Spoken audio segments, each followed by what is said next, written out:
조갑제 TV 시청자 여러분 안녕하십니까. 2023년 8월 15일 오후 6시 10분입니다. 오늘은 1945년 8월 15일 해방기념일입니다. 한국에서는 광복절로 길입니다. 그리고 1948년 8월 15일은 대한민국 건국 선포날입니다. 오늘은 상으로 경축할 날입니다. 그런데 북녘에 사는 우리 동포 2,500만의 심정은 어떨까요? 78년 전에 해방된 날을 진심으로 기리고 있을까요? 이런 의문에 답장을 보내주신 분이 있습니다. 이민복 선생입니다. 북한에서 농업기술자였습니다. 러시아로 갔다가 러시아에서 한국으로 왔습니다. 이분은 북한에 풍선 보내는 운동을 계속하고 있습니다. 대북 풍선 단장이라고 불리기도 합니다. 이분이 조갑제닷컴에 보낸 글을 제가 소개를 해드리고 싶은데 아마 여러분들 생각이 달라질 것입니다. 북한 사람들도 오늘 해방기념일이라고 진정으로 축하를 할까 하는 데 대한 답장입니다.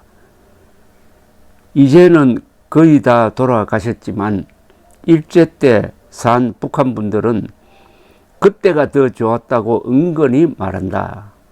치안과 위생 방역도 양호했다. 일제 폐망 말기를 내놓고는 식량 사정도 좋았다고 한다. 말의 자유, 이주의 자유도 훨씬 좋았다고 한다. 그래서 만주와 연해주로 대거 이주도 가능했다는 것이다. 철도 시간도 거의 정확했다고 한다. 몇 분 정도가 아니라 하루 단위까지 넣는 북한 철도 시간이다. 해방 후 무질서와 방역마비로 인하여 치안 불안과 전염병으로 인하여 많은 백성이 죽었다고 한다. 해방 만세만 보이고 이런 뒤편은 애써 안 보고 있다. 해방은 정치가에게나 좋고 언론가들이 말하기 좋은지는 모르겠지만 북한 백성의 행복 지수로서는 제로였다. 해방 후 좀 안정되는가 했는데 6.25가 터졌다. 대동아 전쟁 때도 이렇게 수백만이 죽거나 잿더미가 된 적이 없다. 전후에도 그 고생은 상으로 몰려왔다. 사상투쟁의 도가니와 물질 궁핍인 것이다. 일제 때 아무리 그래도 말 한마디로 죽는 경우는 없었다. 또 온 나라가 거대한 감옥처럼 꼼짝도 못한 적은 없었다. 한편 경제적 궁핍의 심화는 마침내 그 어떤 전쟁의 난해도 없었던 수백만 아사로 나타날 정도가 되었다. 역사적으로 한 번도 경험해 보지 못한 불행이었다. 만약 일제가 이렇게 했다면 아마도 두고 욕을 먹기에 식민지 조선을 이렇게 두진 절대 않았을 것이다. 8.15 해방과 공산혁명 모두가 잘 살자고 하는 것이 아닐까. 이런 최종 목적으로 판단할 때 해방처럼 비극은 없어 보인다. 북한에서는 해방이 비극이었다는 겁니다. 해방이 되자 소련군이 진주하고 김일성을 내세워 가지고 지금까지 3대에 걸쳐서 이런 무자비한 전체주의 독재를 자행하고 있는 그 계기가 해방이었다는 겁니다. 또 북한에서는 김일성이가 소련군이 아니라 김일성이가 군대를 이끌고 와서 북한을 해방했다고 사기를 치고 있습니다. 오늘날 남한의 종북 세력이 다 사기꾼이 된 것은 그 원조인 김일성이 사기를 쳤기 때문입니다. 1987년 대홍단을 가느라 배감에서 빽빽이 협괴열차군요. 협괴열차를 타고 연사군으로 갔다. 연사군에서 백두산 밑 고원인 대홍단까지는 걸어가야 한다. 한여름 더위를 피해 신장로 옆의 큰 나무 밑 농민들 옆에서 나도 땀을 흘렸다. 새까만 벤츠 자동차 한 대가 로켓처럼 먼지를 날리며 지나간다. 먼지를 뒤집어 쓰면서도 모두 일어나 꾸벅 인사할 정도로 착했다. 승용차 타는 간부는 무조건 큰 간부이기에 인사하는 것이다. 이게 해방된 북한의 모습입니다. 조선조로 돌아갔다는 거죠. 또 내가 과학원 연구원이라니 이 산골에서 과학자를 처음 본다며 이런 말 저런 말 나누기를 좋아했다. 그중 또렷이 기억나는 것은 전봇대를 가리키며 한 말이었다. 그게 일제 때 만들어진 것인데 아직도 멀쩡하다고 했다.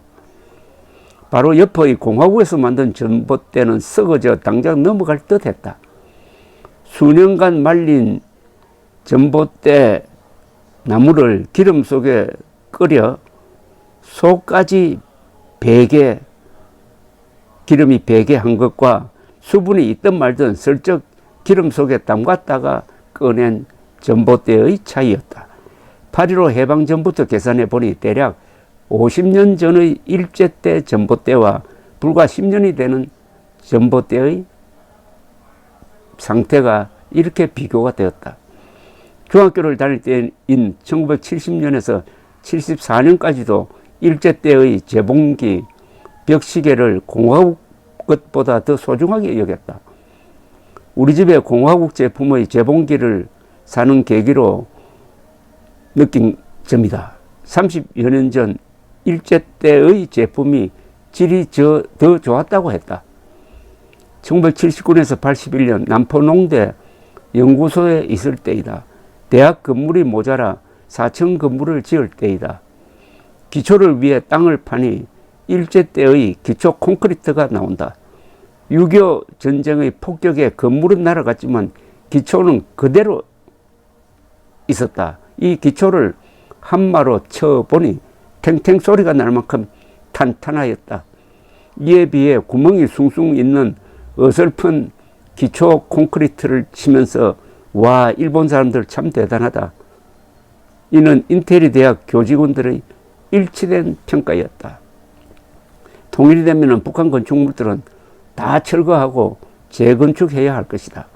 1985년 충성하기 위해 자진해서 김정숙 군에 파견되었을 때이다. 김일성의 첫째 부인이자 김정일의 엄마 명칭을 딴 곳이기에 읍내 가정마다 당시도 지금도 최고 부의 상징인 텔레비전을 무상분배하였다. 이것은 전국적으로 처음 있는 경사였다. 무상분배 전에 제품 선택을 해야 했다. 소련제 포통과 일제 히다치 소나무 TV가 있었는데 읍 주민 모두 소련제를 가지겠다고 하여 그렇게 되었다. 그 후 모두 통탄하였다. 일제와 너무나 비교가 되었으이다. 물론 분배 전에 제품에 대한 설명이 있었다.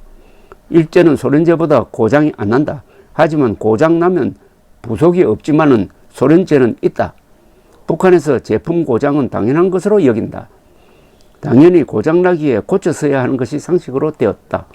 그런데 당연히 고장 나는 소련제에 비해 일제는 고장 자체가 거의 없다. 만에 하나 고장나면 고치는 것이 아니라 새 것으로 바꾸어준다.